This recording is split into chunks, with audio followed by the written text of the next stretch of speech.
I am a scientist. I still am. I was. I grew up in that era when really faith was more of a cultural experience. You went to church on Sunday morning and then went back to your life on Monday morning. I went off to college and medical school and did my surgical training. Oh, like so many people, faith was something that I would get to one of these days. It was sort of an abstract concept, but I was really busy. I had a full-time job, a husband, 4 little kids. I mean, faith wasn't really something I put at the forefront of my life. I certainly tried to be a woman of integrity and honest and ethical and all those things. I was very self-reliant and accomplished and smart, and I certainly didn't need God. And I was just thinking about, your experience in South America as you're kayaking and suddenly you need God and everything changes. Can you share a bit about that story? Yes. I went over a waterfall in my kayak and was stuck under 8 to 10 feet of water. And I didn't have any options. I mean, I was going to drown. And it would be very easy to assume that I reached out toward God only because I didn't have any options. I had a choice to turn toward God or turn away. And that's always our choice. And I made a very, very active choice to ask that God's will be done in that circumstance, regardless of what it meant. And it was the first time, despite saying the Lord's Prayer, I don't know, hundreds of times, thousands of times in my life, that it actually meant it. God, your will be done on earth in my life, period. Not on my timetable, not the way I wanted it to be done.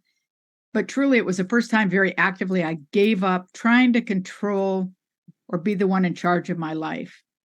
And that started this incredible and wonderful adventure and an experience that I could never have imagined in my wildest imagination. Like so many people, I'd never really thought about death. Actually, at that point in my life, I had had patients who had died. I had certainly been exposed to death. But at that point in my life, I had not personally known anyone who died. I hadn't really faced many struggles. And I think that none of us really think about our faith. None of us have our faith challenged until we face struggle, and especially when we face loss. Dr. Neil, as you were being held in the arms of Jesus, God showed you the truth of everything you just said by giving you this life review that allowed you to see painful things that had happened to you, but also to develop this understanding of an empathy and the ripple effect of how humans hurt one another. Tell us a little bit more about that life review you experienced.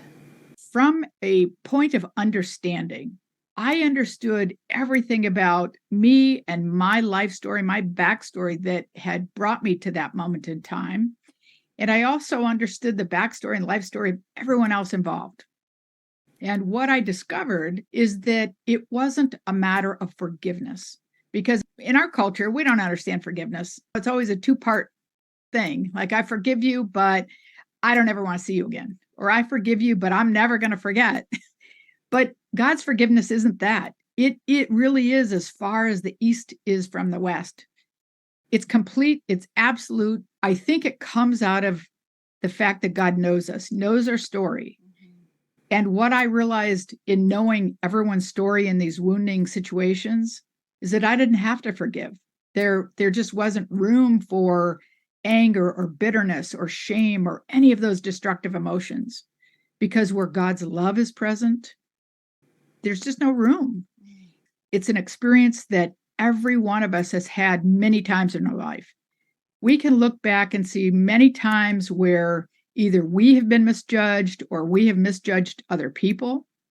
And what we realize is that when you understand the backstory, you don't have those destructive emotions. You have empathy, you have sympathy, you have some other form of love.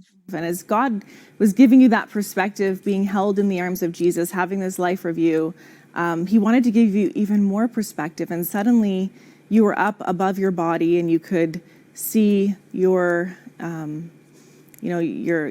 there and your friends trying to resuscitate you. And God began to bring you up into heaven. Would you share a bit more about that journey? It was awesome. Yes, my spirit, my essence, myself the true me, whatever you want to call it, did leave my body and rise up and out of the water. And I have to tell you, I never had the experience of being alive and then dead or conscious and then unconscious. I had this experience of being alive and then more alive, conscious and then more conscious. All of my senses were intensified 1,000-fold. And it was different in terms of time and dimension, so that I could experience all of eternity in each moment. It's like experiencing 1,000 realities all at the same time, yet independently. And I know that doesn't make sense, but there's sort of no way really to describe it. And I was greeted by a group of, people, spirits, beings, people who had known me and loved me as long as I have existed. And people always ask, do I recognize them? And I did not, because again, at that point in my life, I had not personally known anyone who died. But I knew that these were people who had been important in my life story. Perhaps a grandparent or great-grandparent who died before I was born. And I knew they were so overjoyed, absolutely overjoyed to welcome me home. And yes, they took me along this incredibly beautiful path that to me was just exploding with color and flowers and the aromas of flowers, which is what speaks beauty to my soul. I'm convinced that God presents to each of us when we die the experience that will make us feel completely known, completely loved, and will speak beauty into our souls. And so they took me down this incredible path and toward this sort of great dome structure of sorts. And when we got to the end, I was there for what felt like many, many hours and had this incredible understanding of the divine order of the universe, how it all works, how there can be billions of us on the planet, but we are each individually known and loved as though we're the only ones. And then how it works, in terms of interconnectedness. I mean, we are all part of one. Whether it's humans, animals, the natural world, we are God's creations, and we are entirely and perfectly intertwined and interconnected. Well, and then I was kicked out.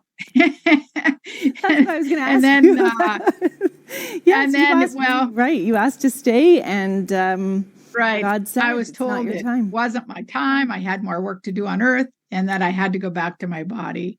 And when I objected, I was given a laundry list of things I had yet to do. And many people ask, oh, well, it was a premonition or a thought. And I was like, no, I'm a very concrete thinking person.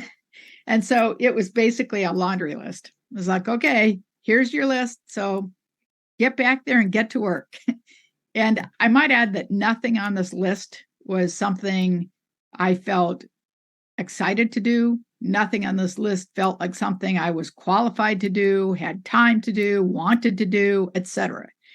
Which makes sense, again, because the fact is none of us change or learn or grow when things are easy. I have to say, I mean, there were a lot of things I questioned on this list. Certainly the most difficult was being told about the coming and unexpected death of my oldest son, who at the time was a healthy 9-year-old. And there was no reason to think that he would die young. And when I asked the obvious question, why my son, I was immediately returned to my life review, in which I had been shown again and again and again the truth in God's promise that there really is a plan for each one of our lives that's one of hope, and the world, I might add, and that beauty really does come of all things. And I was reminded that it is always a matter of trust. And with that, then I was taken back to my body and reunited.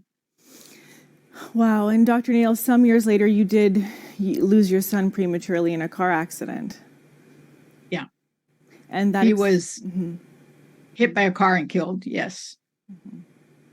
And that experience in heaven, did that give you strength during the loss of your son? Well, I would say that my experience with spiritual truth and my absolute trust of God's promises is the only way that I could wake up every day.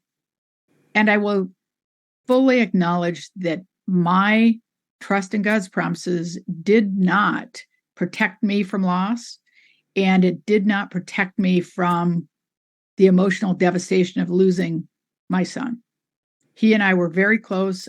I loved him dearly. I would give anything to have him back. Like any parent, I'd give my own life for sure to have him back. But I will tell you that because of my trust in God's promises, even on my most sorrowful day, I simultaneously was able to experience incredible gratitude and joy. Because I think joy is found in the moment, and I think joy is experienced each day and each moment when you're able to consciously make this choice to trust God's promises.